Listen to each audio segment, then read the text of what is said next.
Doğalgaz en hayati mesele maalesef. Mevcut iktidar geldiği günden beri bu bölgede doğalgazla ilgili çalışmaları yapacağız deyip uzun bir süredir Ağrılıları maalesef oyalamaktadırlar. Bu da hiç hoş değil. Halkımız tarafından da hiç hoş karşılanmıyor. Hemen yanı başımızda geçen doğalgaz boru hattı bütün Türkiye'ye doğalgazı dağıtırken 7 ayı kış kıyamet olan, çok sert kışların geçtiği bir şehri maalesef bir takım bahaneler ileri sürerek doğalgazı vermiyorlar. Halbuki devletlerin politikalarıdır.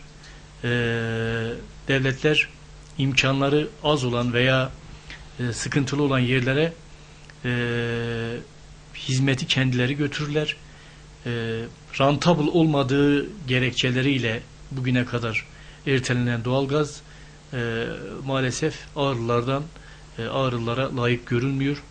3 dönemdir çok büyük teveccüh gösteren halkımız, mevcut iktidara çok büyük teveccüh gösteren halkımız maalesef bu büyük yatırımdan yararlanamıyor.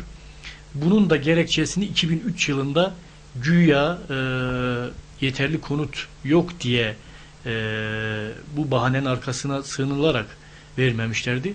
2003 yılından bu tarihe kadar 10 yıl geçti. Ağrı'da inanılmaz bir yapılaşma ve fiziki anlamda genişleme oldu. Dolayısıyla 6-7 ayı kış kıyamet olan, iklimi sert olan, ekonomik anlamda sıkıntılı olan bir bölgeye bu hizmeti vermemek iktidar için çok büyük bir ayıp. 2011 yılı içerisinde 2012'nin sonuna kadar bu işi bitireceğiz dediler. Daha sonra işte bir takım ilçelerle veya illerle birlikte bu işi kotaracağız dediler. 2013'e salladılar. 2013'ün görüyorsunuz 9. ayındayız. Hala bu halk bu büyük yatırımı göremedi. Dolayısıyla büyük bir sıkıntı, Ağrılılar için büyük bir kayıp. Her geçen gün düşünün, orta halli bir vatandaş 800 lira civarında katı yakıta para veriyor. Ve ortalama 2,5-3 ton katı yakıt kullanıyor.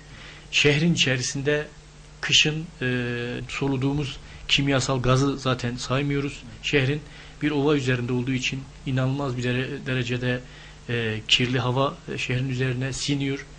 Tabiri caizse gazlanıyoruz. Kimyasal gaza maruz kalıyoruz ama bunu ne hikmetse birileri sürekli öteliyor. Hızlı tren bu bölgenin yine doğalgazdan sonra en önemli ihtiyaçlardan birisi.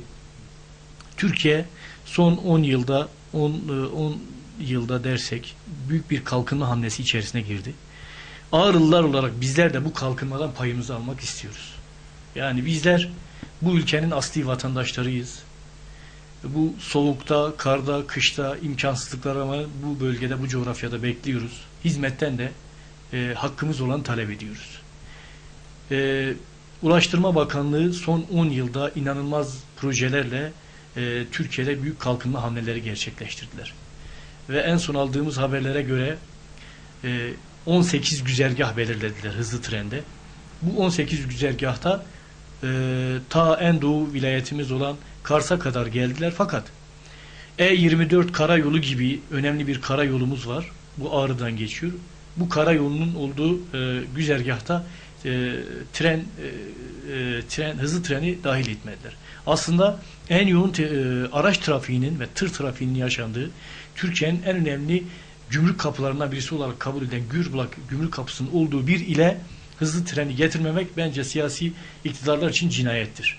Veya en büyük hatadır. Siz en doğu vilayetiniz olan Ağrı'yı en önemli gelir kapılarınızdan olan Gürbulak sınır kapısını ihmal ediyorsunuz. Buraya yatırımınızı kanalize etmiyorsunuz. Başka illere yapıyorsunuz.